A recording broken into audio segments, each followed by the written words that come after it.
जो गुरु शास्त्र नहीं बोलता उस गुरु को नहीं सुनना चाहिए।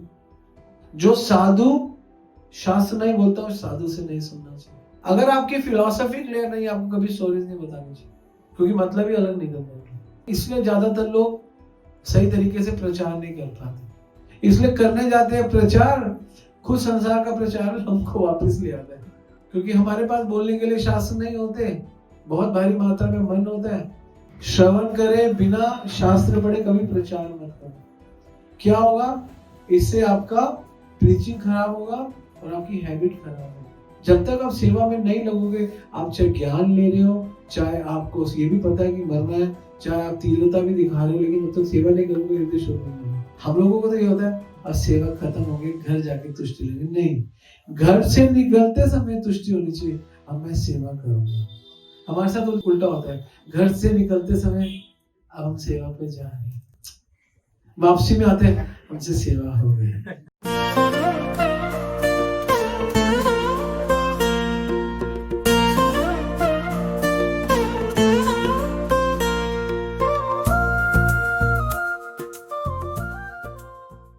ज्ञान ऐसे चलते फिरते कोई भी ज्ञान दे जाए आपको, ले लोगे।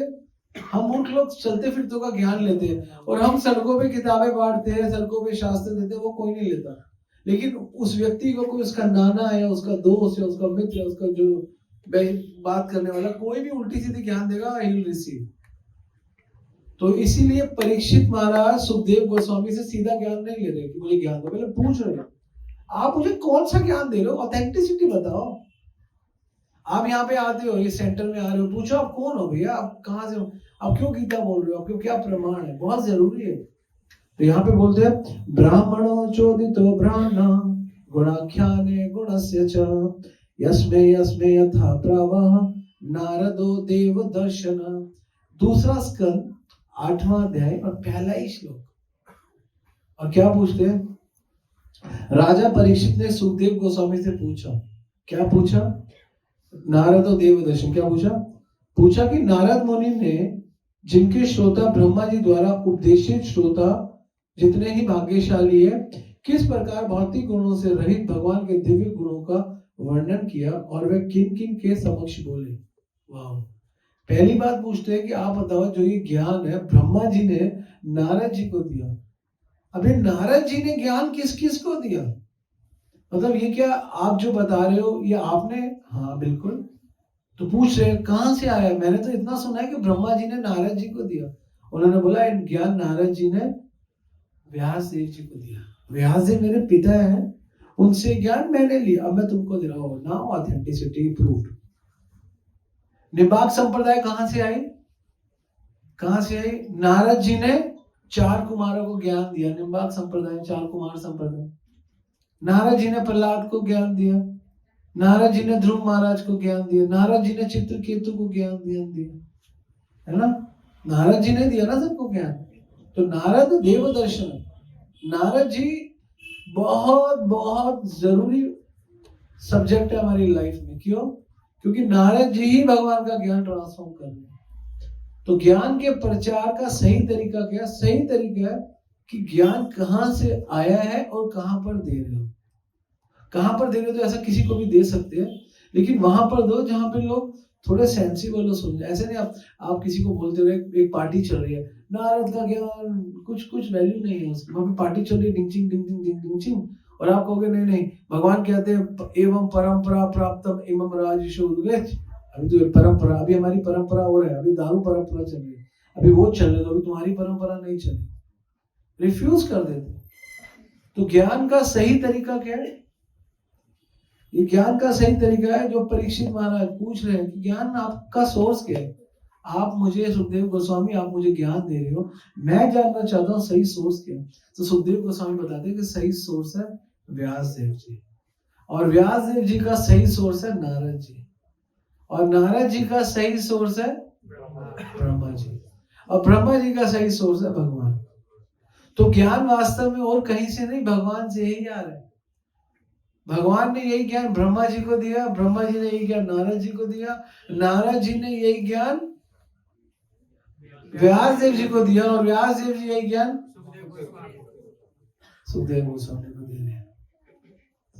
और सुखदेव गोस्वामी ये ज्ञान परीक्षित महाराज को दे रहे हैं। और हमारे पास ये ज्ञान इसी गुरु परंपरा से आ रहा है। हमारे गुरु आचार्य प्रभुपाद, गुरु महाराज, है ना, भक्ति सिद्धांता गौर किशोर दास बाबा जी, भक्ति विनोद ठाकुर, फिर जगन्नाथ दास बाबा जी, फिर बलदेव विद्याभूषण, फिर आपका विश्वनाथ चक्रवर्ती, पूरी पूरी परंपरा, कहीं से टूटा नहीं गया।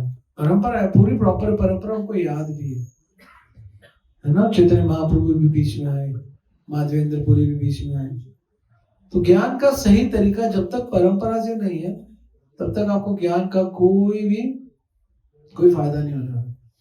और परंपरा से ज्ञान ही निष्ठा, श्रद्धा और कन्विक्शन देगा, वरना आपको कोई भी ज्ञान कन्विक्शन नहीं देगा, ना निष्ठा देगा, ना श्रद्धा देगा, ना कन्विक्शन देगा, अगर आपका परंपरा से ज्ञान देगा। तो ज्ञान के प्रचार का पहला सोपांग है परंपरा, पहला सोपांग, मतलब मान के चलो और कोई सोपांग ही नहीं है। और परंपरा क्या देती है, क्या चीज देती है परंपरा, कौन बताएगा?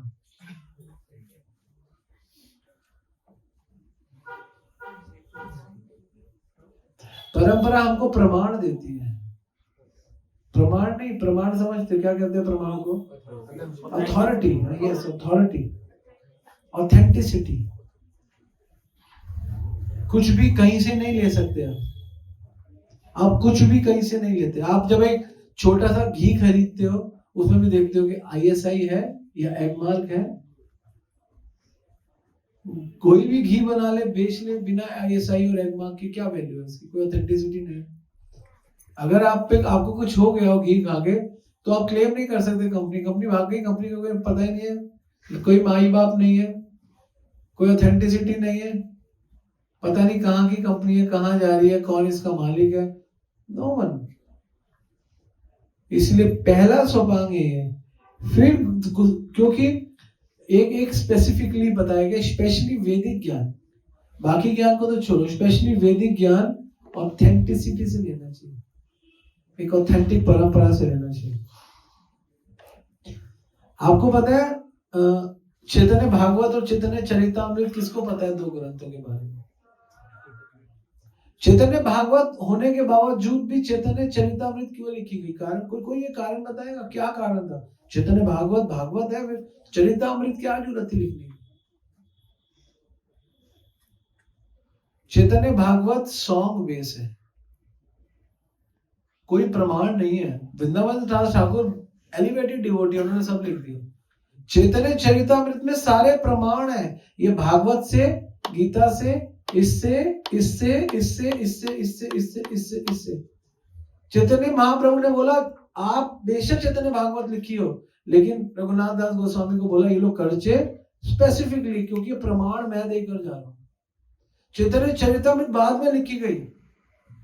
सारे आप चैतन्य चरितामृत पढ़ो और चैतन्य भागवत पढ़ो। चैतन्य चरितामृत ज्यादा पॉपुलर हुई, क्यों पॉपुलर? क्योंकि प्रमाण है। चैतन्य भागवत में के भागवतम के बहुत श्लोक है, आप चैतन्य चरितामृत पढ़ो। और रूप गोस्वामी के कर्चा के, उपदेशामृत, ईशोपनिषद, सबके बीच बीच में आप देखोगे। लेकिन चैतन्य भागवत ऐसे नहीं है। चैतन्य भागवत केवल, वो भी ऑथेंटिक है क्योंकि वृंदावन दास ठाकुर एलिवेटेड है, ऐसा नहीं है। नित्यानंद प्रभु का कृपा पात्र है, नित्यानंद प्रभु ने कृपा करी, लेकिन फिर भी महाप्रभु चाहते थे कि ऑथेंटिसिटी बनी रहे, प्रमाण बने रहे, गीता भागवत के प्रमाण बने रहे। तो इसलिए ज्ञान का सही तरीका प्रमाणिक होना चाहिए, ज्ञान ऐसा वैसा नहीं होना चाहिए। और प्रमाणिक ज्ञान ये नहीं है कि प्रमाणिक ज्ञान किसी से ले लो, प्रमाणिक गुरु से लेना चाहिए। जो गुरु शास्त्र नहीं बोलता उस गुरु को नहीं सुनना चाहिए। जो गुरु मन से बोलता है शास्त्र को नहीं सुनना चाहिए। जो साधु शास्त्र नहीं बोलता उस साधु से नहीं सुनना चाहिए, है ना। गीता क्या कहती है, क्या बोलती है? शास्त्र विधि उत्सर्जे वर्तते काम कारत ना सिद्धि मवाप्नोति ना सुखम ना परम गति। जो शास्त्रों को नहीं मानता ना सिद्धि सुख ना परम गति। तो ज्ञान का पहला सोपांग है कि प्रमाणिक होना चाहिए। अगर आप ज्ञान का प्रचार कर रहे हो, ज्ञान के प्रचार का सही तरीका प्रमाणिक, बिना ऑथेंटिक हुए ज्ञान को मत बांटो। कई बार हम स्टोरीज बताते हैं, है ना। अगर स्टोरीज, हाँ शास्त्रों में कई स्टोरीज भी है, कई स्टोरीज है अलग अलग शास्त्रों पर, वो हम बताते हैं, ठीक है। अगर आपकी फिलॉसफी क्लियर नहीं, आपको कभी स्टोरीज नहीं बतानी चाहिए, क्योंकि मतलब ही अलग निकलता है। अगर आपका पकड़ नहीं है, आचार्य लोग बोलते हैं अगर आपके सिद्धांत प्रिंसिपल क्लियर नहीं है, आप कभी शास्त्रों में से भी स्टोरीज मत दो, आप तब भी खतरनाक हो जाएगा, उसका अर्थ ही खत्म हो जाएगा, उसका अर्थ ही अलग हो जाएगा। तो शास्त्रों से कभी भी अलग स्टोरीज भी नहीं बतानी चाहिए, वो भी उनको बतानी चाहिए जिनको पता, और वही बोलना चाहिए शास्त्रों में से, वही बोलना चाहिए जो हमारे स्तुति बोलनी चाहिए शास्त्रों में से। कौन सी स्तुति बोलनी? जो हमारे आचार्य ने बोली, भीष्म देव, कुंती स्तुति, शिव जी की स्तुति, है ना, उद्धव की प्रार्थना, सबकी प्रार्थना, इन सबकी प्रार्थनाएं सुननी चाहिए, इन सबकी स्तुति सुननी चाहिए। क्यों? हम भी स्तुति लिखते नहीं, आप इतने पवित्र नहीं हो, अभी इतना पवित्र नहीं हो कि आप स्तुति बना दो। हाँ, अगर होगी तो कृष्ण आपको यूज कर लेंगे, वो बहुत लेटर स्टेज है, वो अभी स्टेज नहीं। अभी जो हमारे आचार्यों की स्तुति है उनको बहुत जरूरी, इसलिए अगर आप ज्ञान, इसलिए ज्यादातर लोग सही तरीके से प्रचार नहीं कर पाते, इसलिए करने जाते हैं प्रचार, खुद संसार का प्रचार हमको वापस ले आता है, क्योंकि हमारे पास बोलने के लिए शास्त्र नहीं होते, बहुत भारी मात्रा में मन होता है, और वो भी मन बोलता है, आप भी मन बोलते हो, आप थोड़ा सा आध्यात्मिक मन बोलते हो, लेकिन वो भौतिक मन बोलता है, क्योंकि शास्त्र नहीं होते तो वो फिर सामने वाले पे असर नहीं करता। ठीक है, तो इसलिए पहला प्रमाण है कि, पहला सोपांग है कि प्रमाणिक होना चाहिए, प्रमाणिक होना चाहिए ज्ञान का।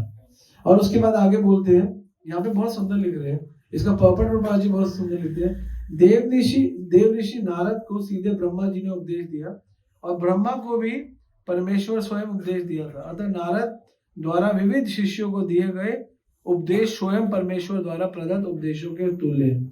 जो उपदेश परंपरा से आता है वो उपदेश एज इट इज रहता है, इसलिए क्या बोलते हैं, गीता एज इट इज, ये बोला गया। और दूसरे बोला गया, राजा ने कहा मैं जानने का इच्छुक हूं। कौन बोल रहे हैं?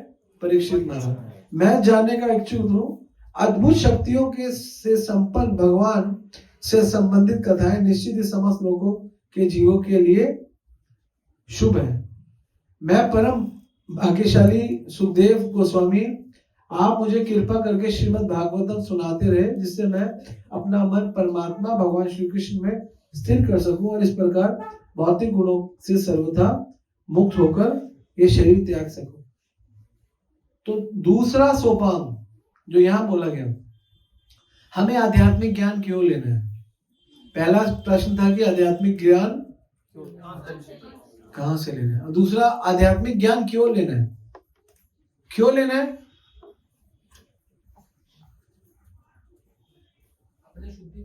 नहीं, अभी जो बोला क्यों लेना है?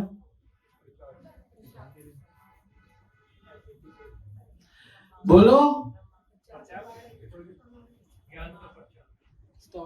आध्यात्मिक ज्ञान इसलिए लेना है कि भौतिक गुणों से सर्वथा मुक्त होकर अपना यह शरीर त्याग सको। सही तरीके से शरीर त्यागने के लिए ज्ञान चाहिए, नहीं तो ज्यादातर लोगों को ये ज्ञान नहीं है, इसलिए कोई सोचता ही नहीं कि मरना है। तो ज्ञान क्यों लेना है? दूसरा बड़ा सोपान क्या? क्योंकि शरीर त्यागना है, अब सबको त्यागना है। कोई कहेगा मैं गीता क्यों पढ़ूं, मैं भागवत क्यों? क्योंकि तूने मरना है भाई, इसलिए पढ़। आत्यांतिक अनर्थ निवृत्ति, अंदर से अनर्थ हो, क्योंकि तूने मरना है। तू डॉक्टर बन के दुनिया को चाहे बचा, तू भी मरेगा। तू इंजीनियर बन के जो मर्जी बिल्डिंग बना, फिर भी मरेगा। तू जितने मर्जी सीए बन के अकाउंट्स कर, तू तब भी मरेगा। तू बड़ा बड़ा बिजनेस टाइकून में जितना पैसा कमा, फिर भी मरेगा। तू आप इतने सारे काम कर रहे हो, फाइनल जिसके लिए करना है उसका भी तो सॉल्यूशन लो। तो क्योंकि मरना है इसलिए एक नॉलेज लेनी पड़ेगी, नहीं तो सुखी सुखी नहीं मरोगे, दुखी दुखी मरोगे। आध्यात्मिक जब कोई दुख आता है ना, तो काम नहीं आता। 18 में से 5 गए, 13 कोई काम नहीं आएगा, तब तो 16 ही काम आएगा। हरे कृष्णा कृष्णा कृष्णा हरे हरे, हरे राम राम राम राम। कोई 13, 15, 18 काम नहीं, केवल 16 ही काम आएंगे। इति षोडशकला, है ना, ये इंपॉर्टेंट है। फिर आगे बोलते हैं, हाँ, जो लोग नियमित रूप से श्रीमद् भागवतम सुनते हैं और इसे अत्यंत गंभीरता पूर्वक ग्रहण करते हैं, उनके हृदय अल्प समय में ही भगवान श्री कृष्ण प्रकट हो जाते हैं। अब तीसरा सोपान, हम कौन से युग में रह रहे हैं? हमारी आयु है 2000 साल। कितनी आयु है? कम आयु है। मंद सुमंद मत्यो मंद भागु, क्या प्राण अल्प आयेषु कलो अस्मि युगे जना। प्राण बहुत कम है, प्राण अल्प आयेषु कलो अस्मि युगे जना, मंद सुमंद मत्यो मंद भाग्यो। अब तीसरा सोपान क्या है कि हमको ये क्यों लेना है? पहला क्यों लेना था? क्योंकि मरना है। और क्यों लेना है? फटाफट क्यों लेना है? क्योंकि आयु कम है, इसलिए फटाफट भी लेना है। तो ज्ञान फटाफट क्यों लेना है? आयु कम बता रहे, क्योंकि हमारे हृदय में अल्प समय में हमें भगवान मिलेंगे। भागवतम से हमें अल्प समय में भगवान मिलेंगे, देरी नहीं लगेगी भागवत पढ़ने से। और अब था ये ज्ञान जो हम रोज बोलते हैं, ज्ञान कहां से लेना है? नाक से लेना है? आंखों से लेना है? प्रविष्ट, 5वां श्लोक है ये, प्रविष्ट कर्ण रुद्रेण स्वनाम भाव स्वरूप दुनोति शमलम कृष्ण सलिलस्य यथा शरद। ज्ञान कौन से एरिया से लेना है? आंखों से नहीं लेना। मेरो तो गिरधर गोपाल दूसरो ना कोई। ना पैरों से लेना, बल्ले बल्ले बल्ले बल्ले नहीं। ना पैर ना आंखें, ये सब सपोर्ट करेगा, ये सब बाद में सपोर्ट करेगा, पहले कान सपोर्ट करेंगे। क्या? प्रविष्ट कर्ण रुद्रेण स्वनाम भाव सरोरुहम दुनोति शमलम कृष्ण सलिलस्य यथा शरद। आपने कभी सोचा है भगवान ने आपको एक मुंह दिया 2 काम करने के लिए, खाओ और बोलो। भगवान कहते हैं कम खाओ कम बोलो। और 2 कान दिए एक काम करने के लिए, ज्यादा सुनो। मैं सोचता था भगवान कान क्यों 2 है? काम एक है। मुंह क्यों एक है? काम 2 है। मुंह से 2 काम करते हो, बक बक बक बक बक बक, खप खप खप खप खप, खाते हो और बोलते हो, यही करते हो ना। दबा के बोलते हो, दबा के खाते हो, और किसी की सुनते नहीं हो। जब तक कि 2 दिए ज्यादा सुनने के लिए दिए। देखो हमारा मैनेजमेंट, जो चीज 2 दी है उसका मतलब है ज्यादा सुनना है। जो चीज 1 दिया मतलब आप बताओ ज्यादा सुनते हो ज्यादा बोलते हो। बेचारे मुंह को रेस्ट ही नहीं मिलता और कानों को रेस्ट। अगर हम इसको सही यूटिलाइज करेंगे, समझेंगे, प्रविष्ट कर्ण देना। तो इसलिए अगला सोपान है ज्ञान का, ज्ञान के प्रचार का सही तरीका। सुनो, पहले सुन के, और सुन के हृदय में आ जाएगा, सुन के बुद्धि में चला जाएगा। कान के सबसे क्लोज क्या है? बुद्धि। सुनते दिमाग में रख लो। ज्ञान के प्रचार के लिए सुनना पड़ेगा, ज्ञान के प्रचार के लिए जानना पड़ेगा मैंने मरना है, ज्ञान के प्रचार के लिए समझना पड़ेगा कि आयु कम है, ज्ञान के प्रचार के लिए समझना पड़ेगा पहले क्या था? सबसे पहले प्रामाणिक है, प्रामाणिक ज्ञान होना चाहिए। और इसलिए लेना चाहिए क्योंकि मरना है, और इसमें स्पीड होनी चाहिए क्योंकि समय कम है। और ज्ञान कान से ही लेना चाहिए, नाक से नहीं लेना चाहिए। हम लोग क्या करते हैं? आंखें बंद कर देते हैं, कान बंद कर देते, सो जाते, ज्ञान नहीं लेते, कोई फायदा नहीं। तो इसलिए ज्ञान के प्रचार के लिए ही आपको 2-2 कान दिए गए। आपको पता नहीं क्यों प्रचार ज्ञान का क्या करोगे जब सुनोगे नहीं तो? जब तुम्हें पता ही नहीं बोलना किसके बारे में है, कौन श्रवणीय, कीर्तनीय, वंदनीय, आपको पता ही नहीं तो क्या होगा? और प्रभुपाद जी लिख रहे प्रमाण से ही प्रमाणिक हो गए। प्रभुपाद जी लिख रहे अगर शास्त्रों के आधार पे नहीं बोलोगे तो आपकी वैल्यू खत्म हो जाएगी। क्या खत्म हो जाएगी? अगर शास्त्रों को बोलोगे तो आपकी वैल्यू बनी रहेगी, लेकिन अगर आप शास्त्रों के अनुसार नहीं बोलोगे तो आपकी वैल्यू खत्म। You are no no no way, यही बता रहे हैं। और बता रहे हैं इससे आपकी प्रीचिंग भी खराब होगी, और प्रीचिंग खराब होगी साथ में आपका स्वभाव बदलेगा नहीं, तो आपकी भक्ति भी खराब होगी। इसलिए बिना श्रवण करे, बिना शास्त्र पढ़े कभी प्रचार मत करो। क्या होगा? इससे आपका प्रीचिंग खराब होगा और आपकी हैबिट खराब होगी। और यहाँ पे लिखते हैं अगर आपकी हैबिट खराब होगी तो आपके एक्शन में कभी परफेक्शन नहीं आएगी। क्या है? एक्शन में कभी परफेक्शन नहीं आएगी। अगर आप ज्ञान नहीं लोगे, कान से नहीं सुनोगे, आंखों से देख के नहीं पढ़ोगे, तो क्या नहीं होगा? आपका हैबिट ही खराब हो जाएगा। कुछ भी बोल रहे, कहीं भी बोल रहे, फिर ऐसा होगा तो फिर क्या होगा? आपके एक्शन में परफेक्शन नहीं आएगा। एक्शन में परफेक्शन आना बहुत बहुत जरूरी है। तभी बोला प्रविष्ट कर्ण, दो कान दिए, सुनो ज्यादा से ज्यादा, बहुत सुनना चाहिए भगवान के बारे में। आगे बोलते हैं, बहुत सुंदर है। मैंने 6 श्लोक तक सोचा था, मैं 6 श्लोक तक बोलूंगा। आगे बताते हैं, धोतात्मा पुरुष कृष्ण पाद मूलम न मुच्यति मुक्त सर्व परिक्लेश पांता स्वशरणम यथा। बहुत सुंदर है। भगवान का शुद्ध भक्त, अब जब आप ये सब कुछ करोगे, जिसका हृदय एक बार भक्ति में सेवा द्वारा स्वच्छ हो चुके हैं, जब आप ये सारे काम करोगे ना, तो आपका हृदय स्वच्छ हो जाएगा, एक्चुअली स्वच्छ हो जाएगा। क्या क्या करोगे? क्या क्या 5 चीजें बताई पहले? प्रमाणिक ज्ञान लोगे, शरीर त्यागना है, ये स्मरण रखोगे, आयु कम है तो स्पीड लाओगे, और कानों को सुनोगे। जब ये सब कुछ करोगे तो आगे बताते हैं, ऐसा करने से आपके अंदर भक्ति में सेवा का उदय होगा। किसका उदय होगा? अगर आप ये सारा कुछ नहीं करोगे तो आपके अंदर कभी भक्ति में सेवा करने का इच्छा ही नहीं होगी। कौन करना है, क्या करना है। इसलिए जो सुनता नहीं है ना, कभी सेवा नहीं करता। सुनने वाला व्यक्ति खुल के सेवा करता। जो सुनता है ना, कहता मैं सेवा करूंगा, मैं सेवा करूंगा, मैं सेवा करूंगा। ये भागवतम के शब्द है, मेरे शब्द नहीं है। It's not my words, it is Bhagavatam. और पूरा सीरीज चलाया मैंने एक श्लोक नहीं लिया, मैं उन सब श्लोकों का नेक्टर आपको दे रहा हूँ। भागवतम के दूसरे स्कंद के 8वें अध्याय का पहले से 6 तक ही लूंगा, 6 तक। उसके बाद में आगे भी है, लेकिन 6 तक में बहुत कुछ समझ आएगा। तो सेवा में आप लग जाओगे, भक्ति में, सेवा में। और सेवा में लगने से क्या होगा? आपका हृदय स्वच्छ होगा।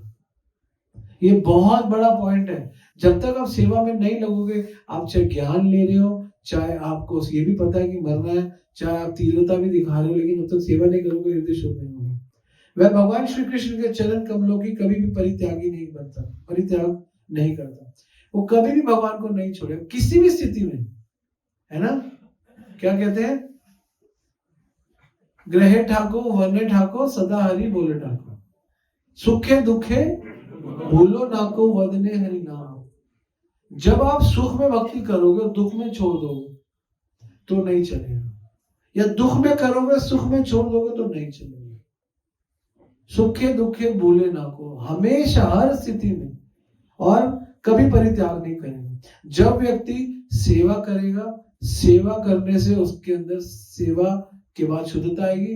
अब जब वो शुद्ध हो गया, अब उसको फर्क नहीं पड़ता। शुद्ध व्यक्ति को फर्क नहीं पड़ता कि मैं अच्छा और बुरा, वो अच्छे बुरे से ऊपर हो चुके। तो अब वो, उसके पास कोई ऑफर नहीं रह गया। हमारे पास भक्ति में ऑफर्स आते हैं। ऑफर समझते हो? अभी हम भक्ति बढ़ाएंगे, अभी भक्ति कम करेंगे, है ना? और वो अच्छा है, बढ़ाने वाले ऑप्शन सारे अच्छे। जैसे कार्तिक आया, ऑफर बढ़ाता है, ऑफर बढ़ना है तो ऑफर बढ़ाओ। लेकिन हमें जब हम शुद्ध भक्ति के स्तर पर आ जाते हैं, ऊंचे स्तर पर आ जाते हैं, फिर हम ये नहीं सोचते कि अब कार्तिक है तो मैं बढ़ाऊं, और अब कार्तिक नहीं है तो मैं नहीं बढ़ाऊं। वो हमेशा बढ़ाएगा। अब चतुर्मास आगे में भक्ति बढ़ाऊं नहीं, वो क्यों ऐसा क्यों है? क्योंकि वो भगवान को अब त्याग नहीं सकता, उसको उसका टेस्ट डेवलप हो गया, है ना? लेकिन फिर भी हमको जब तक, क्योंकि हम अभी एलिवेटेड नहीं है, तो कम से कम ये ऑफर्स को लेना चाहिए। लेकिन बाद में हमारी स्पीड कम हो जाती है, क्योंकि हम शुद्ध नहीं है, पवित्र नहीं। वो स्पीड हम कैरी ऑन नहीं कर पाते, अभी कर पा रहे हैं। इसलिए लाइफ को, जो भक्ति है, उसको इवेंटफुल बनाना चाहिए। भक्ति को अगर इवेंटफुल बनाओगे तो आपका लाइफ भक्ति में इवेंट रहेगा, भक्ति में इवेंट बनेगा, भक्ति इटसेल्फ बिकम एन इवेंट, वो अपने आप ही इवेंट हो जाएगा, यही बता है। और क्योंकि उसे भगवान वैसे ही परम तुष्टि देते हैं जैसे कि कष्टहारी यात्रा के पश्चात पथिक को अपने घर प्राप्त होती है। कंपैरिजन कर रहे हैं, जैसे आप टूर पे जाते हो, है ना, टूर के बाद थक जाते हो, कहते हो घर आना है, तो जो घर आने की जो शांति मिलती है, अब घर आएगा। तो भगवान कह रहे हैं कि भक्त को जो भगवान की सेवा कर रहे हैं उसको सेवा में वैसे तुष्टि मिलती है। कितना ऐसा होता है किसी के साथ कि अभी सेवा, हम लोगों को तो ये होता है अब सेवा खत्म हो गई, घर जाके तुष्टि लेंगे, नहीं, घर से निकलते समय तुष्टि होनी चाहिए, अब मैं सेवा करूंगा। हमारे साथ उल्टा होता है, घर से निकलते समय अब हम सेवा पे जा रहे हैं, वापसी में आते हैं हमसे सेवा हो गई। होना क्या चाहिए, घर से निकलते समय अब मैं सेवा पे जा रहा हूँ, अब सेवा खत्म हो जाता है, मेरी सेवा हो गई ठाकुर जी, और देर। सच्ची मतलब ये होता है, वो होता है, ज्यादा क्या होता है, अब मैं सेवा पे जा रहा हूँ, है ना, अब मैं सेवा पे जा रहा हूँ, प्रभु जी ने बोला अब मेरे को सेवा, हाँ सेवा में जा रहा हूँ, प्रभु जी ने बोला है, चलो हो गई सेवा, प्रभु जी। होना चाहिए उल्टा, अब मैं सेवा पे जा रहा हूँ, इतना खुशी हो, और जब घर आ रहा हूँ तो बस, हमें उल्टा होता है। भागवतम ना थोड़ा सीधा चलती है हमको ना, क्योंकि हम भागवतम नहीं पढ़ते, हमको सब उल्टा, हमें बातें करेंगे ना, हमको लोग संसार के तुम पागल हो, और आपको पता है जीवन में वही व्यक्ति तरक्की करता है। मैं एक इंटरव्यू देख रहा था, आप जानते हो विराट कोहली, वो कहता है जो इंडियन टीम में आया तो उसको बोला आपको क्या खेलते हो, कहता है मैं 1 डाउन खेलता हूँ, 2nd डाउन खेलता हूँ, सिर्फ 2nd डाउन खेलता था अंडर 19 के बाद, 1 आधा साल हुआ। सुरेश रैना एक प्लेयर था, उसको रेकमेंड कर रहा, कह रहा ओपनिंग करना पड़ेगा, कहता मैं कुछ भी कर लूँ, मुझे खिला लो, आप समझ रहे हो। अब वो रिजिड रहता, नहीं मैं तो 1 डाउन जाता हूँ, 1 डाउन मतलब ओपनिंग नहीं करूंगा, 2nd डाउन जाऊंगा, कह रहा मुझे खिला लो, मैं किसी भी डाउन बैटिंग कर लूंगा। बोला हाँ ओपन कर सकते हो, अभी जो ओपनर है कोई होगा उससे मुझे याद नहीं, वो इंजर्ड, कह रहा मैं कर लूंगा, मुझे भेज दो उस उत्कंठा खेलने की, मुझे किसी में भी भेज दो, कोई भी डाउन खेल लूंगा। तो जब हमारी किसी चीज के लिए शुरुआत में हम अगर उसके लिए बहुत, आप याद रखना जिस काम को शुरू करने में आपको आनंद आएगा वो काम में आप सक्सेसफुल हो जाओगे, मेटीरियली भी।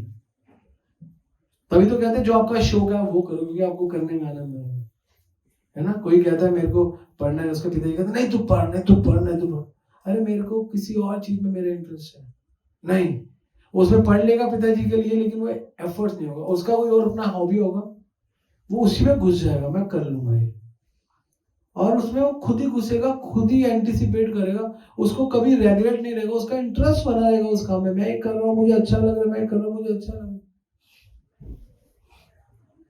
तो यही प्रचार है और यही ज्ञान की परिपक्वता है। ज्ञान जब पक्का हो जाता है ना तो उसमें सिंसियरिटी आ जाती है, डिसिप्लिन आ जाता है। और ये जितनी भी बातें बोली है सुखदेव गोस्वामी और परीक्षित महाराज का जो संवाद हुआ है, इसमें जो भी बातें बोली गई है, आप अगर देखो तो क्या ये सारी बातें ठीक नहीं है? सारी बातें ठीक है। क्यों ज्ञान ले भाई?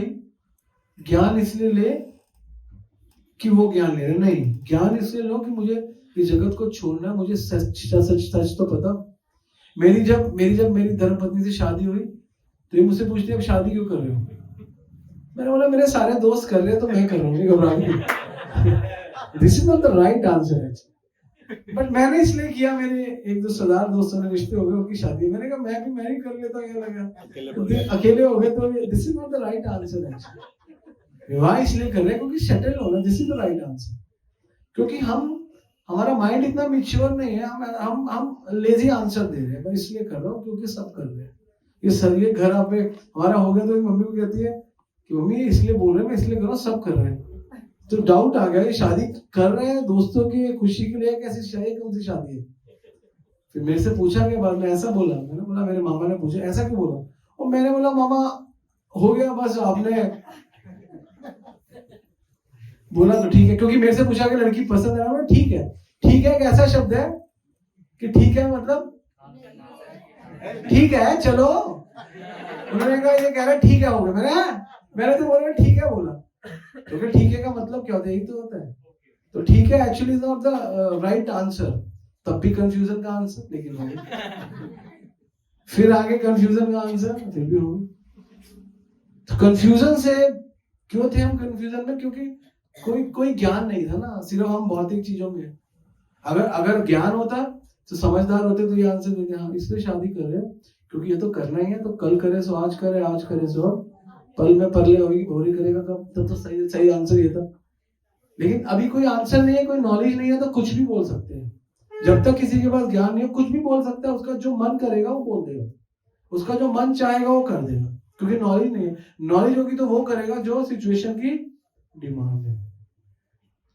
तो इसीलिए ज्ञान का प्रचार सही तरीके से तब हो सकता है जब आप ज्ञान में हो, प्रविष्ट कान से लो इसको, डबल कान है लो, और फिर लेना ही नहीं है उस ज्ञान को, एप्लीकेशन में लाओ। कितना एप्लीकेशन में लाते बता रहे, एप्लीकेशन में लाओ, भक्ति में सेवा में लाओ, और इससे आपका हृदय स्वच्छ होगा, इसी से।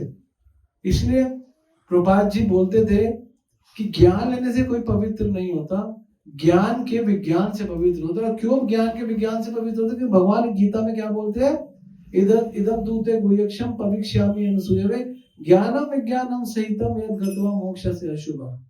जब तक ज्ञान के ऊपर विज्ञान, मतलब उस ज्ञान को जीवन में नहीं उतारोगे, ये पानी पीने से प्यास बुझती है, इस ज्ञान से मेरी प्यास कभी नहीं बुझ सकती, मुझे इसको उठाना पड़ेगा, मुझे पीना पड़ेगा तो मेरी प्यास बुझेगी। तो ज्ञान से सब कुछ नहीं हो सकता, ज्ञान के ऊपर के विज्ञान से सब कुछ हो सकता है। जो सोचते हैं ज्ञान से होता है उनका कभी कुछ नहीं होता, जो सोचते हैं ज्ञान के ऊपर एप्लीकेशन से होता है उनका होता है। तो ज्ञान के प्रचार का सही तरीका एप्लीकेशन ही है, क्योंकि अगर आपके पास ज्ञान है और एप्लीकेशन नहीं है तो फिर आपका ज्ञान खाली ज्ञान है, कोरा ज्ञान है, उससे ना आपका बदलाव आएगा ना किसी और का बदलाव आएगा। और ज्ञान लेकर उस ज्ञान में एप्लीकेशन लगाकर इतने सुंदर बन जाओ, है ना। जैसे माता जी क्या करती है, माता जी काली होती है, मेकअप लगा के एकदम से गोरी हो जाती है ना। कई माता जी हो जाती है ना। क्यों हो जाती है? क्योंकि वो एप्लीकेशन करती है उसके ऊपर, वो मेकअप करती है, एकदम से उनका ट्रांसफॉर्मेशन हो जाता है। अगर वो सोचे हो जाएगा नहीं होगा, उनको अपना मेकअप करना पड़ेगा, फिर उसके बाद वो प्रेजेंटेबल होती है। और जब आपके पास प्रेजेंटेशन हो जाती है, प्रेजेंटेबल हो जाते हो, आपको कॉन्फिडेंस आता नहीं आता। तो ज्ञान के बाद जब विज्ञान कर लेते हो, विज्ञान बना लेते हो, आपको कॉन्फिडेंस आ जाता है, सोचते हो यार आई कैन डू दिस, मैं कर सकता, मेरे से ये हो सकता है। कॉन्फिडेंस क्या देता है? नॉलेज कॉन्फिडेंस देती है? नहीं, नॉलेज कॉन्फिडेंस देती है। बच्चा जब भी एग्जाम देने जाता है सब कुछ पढ़ता है, हो गया पता नहीं, जब एग्जाम देने लगता है उसका क्वेश्चन और उसका आंसर होने लगता है, पहला सही, दूसरा सही, तीसरा सही, अब चौथा उसका ऑटोमेटिकली ठीक होने लगता है, क्योंकि उसका कॉन्फिडेंस लेवल बढ़ जाता है। तो जीवन में जिनके पास कॉन्फिडेंस लेवल नहीं है, जो थोड़े कॉन्फिडेंस में वीक है, उसके पीछे रीजन ये है उनकी ज्ञान के ऊपर एप्लीकेशन बहुत वीक है। जब आप ज्ञान के ऊपर अच्छी एप्लीकेशन लगाओगे तो आपको बहुत आनंद आएगा। तो ज्ञान लेना है, लेकिन उसको एप्लीकेशन में तो लाओ। आज आपने सीख लिया, उसको अपने जीवन में तो उतारो। उसके बाद देखो आप, उसके बाद रिजल्ट चार चांद लग जाएंगे। रिजल्ट तभी आते हैं जब आपके पास, और इसका रिजल्ट क्या होता है, इसका इम्पैक्ट क्या होता है, क्योंकि जब आप बहुत प्रैक्टिस करते हो ना, आप बैक टू बैक प्रैक्टिस कर रहे हो, तो उसका बेनिफिट क्या हो रहा है? प्रैक्टिस से आपको बेनिफिट हो रहा है। प्रैक्टिस से बेनिफिट हो रहा है, आपको अनुभव आ रहा है, और आपके जो बेसिक गलतियां करते थे, बेसिक इंस्टेंट आपके गलत होते थे, वो ठीक होने लगते हैं। तो कुछ करोगे तो कुछ होगा, बिना करे कुछ नहीं होगा। गलत भी होगा तो भी करके ही होगा, पता है आपको। बिना करे गलत भी नहीं होगा। जब कुछ गलत होता है ना, जीवन में याद रखना, जब कुछ करके गलत हो जाता है, कुछ आपने किया और गलत हो गया, वो ठीक हो सकता है। जब आपने बिना कुछ किए ही कर दिया और गलत एज्यूम कर लिया, कभी ठीक नहीं हो सकता। ये बिल्कुल सत्य बता रहा हूं मैं आपको। भक्ति सिद्धांत बोलते हैं कि जब आपने बिना किए एज्यूम कर लिया कि ये सही है गलत है, तो वो फिर कभी ठीक नहीं हो सकता। आपने किया और गलत हो गया, फिर भी ठीक हो सकता है। क्यों? क्योंकि जब आपने गलत किया तो आपको पता है कि थोड़ा सा एक करेक्ट, थोड़ा सा इधर उधर कर दूंगा तो ठीक हो जाएगा। करना पड़ेगा। इसलिए हमेशा एंटिसिपेट करो करने के लिए। गलत हो गया, उसको भी ठीक कर दो। उसको बार बार गलत करते रहो, ठीक हो जाएगा। गलत हो गया, अगर उससे हट गया तो आप कंपटीशन से बाहर। तो इसलिए ज्ञान धीरे धीरे धीरे धीरे दो कारणों से लो। प्रविष्ट कर्ण रुद्र स्वनाम भाव सरोरो दुनोति शम्रम कृष्ण सलिला से अर्थाशय। तो यही ज्ञान के प्रचार का सही तरीका है। क्या है? पहला प्रामाणिक होना चाहिए। दूसरा कि इतना हमेशा होश में रहना चाहिए कि इस जगत का जो भी ज्ञान है वो टेम्परेरी है, सही ज्ञान लेना है क्योंकि हम यहाँ पे छोड़ना है जगत। तीसरा, और कभी भी ज्ञान में टाइम मत लगाओ। डोंट वेस्ट योर टाइम, क्योंकि कृष्णा कहते कालो अस्मि, समय मैं हूं। और फोर्थ, कान से लेना है। और फिफ्थ, उसको एप्लीकेशन में लाना है। और यही ज्ञान का सही तरीका है। और ये करो, प्रचार हो जाएगा। भागवत कह रही है, बैक टू बैक 5 लोगों में भागवत ने बोल दिया, ये कर लो, प्रचार हो जाएगा। तो पहला, सबसे पहला प्रमाण। और ज्यादातर लोग पहले में ही फेल है। कोई प्रमाणिक संत परंपरा से आएंगे, कोई बाबा से सुन रहा है, कोई बापू से सुन रहा है, और सुन रहा है, सिंसेरिटी नहीं है। हमको ज्ञान में सिंसियर होना चाहिए यार। हमको इस नॉलेज को लेना है, गीता हमने मरना है, हमारी तैयारी नहीं है, हमको पढ़ना है। और इसमें आतुरता होनी चाहिए। आतुरता ही नहीं है हमारी कि हम आतुर हो जाए, इसको ले ले। फिर उसके बाद क्या लेना है ये नहीं पता, कहां से लेना है ये नहीं पता। भगवान के बारे में सुनना, प्रविष्ट कर, भगवान की कथाएं, भगवान का नाम का ज्ञान लेना। ज्ञान कौन सा ज्ञान लेना है? परंपरा से लेना, कौन सा लेना है कि कौन सा? स्वनाम भाव सरोरुहम, भगवान के बारे में सुनना और सुन के अपने जीवन में अप्लाई करना। Simple 5 steps and then you can deliver the knowledge. ज्ञान के प्रचार का यही सही तरीका, सही तरीका यही है। अपने आप में लाओ, अपने अंदर पैदा करो और करो। अगर आप कुछ नहीं करते हो और आप सोचते हो आप दुनिया को सिखा दोगे, कभी नहीं सिखा पाओगे। आपको करना पड़ेगा, आपको पढ़ना पड़ेगा, आपको एप्लीकेशन करनी पड़ेगी, वरना नहीं होगा, नहीं होगा और नहीं होगा। कोई भी काम आपको करना पड़ेगा। अगर आपको उस फील्ड में जाना है तो उस फील्ड के बारे में सीखना पड़ेगा और सही तरीके से सीखना पड़ेगा। ठीक है।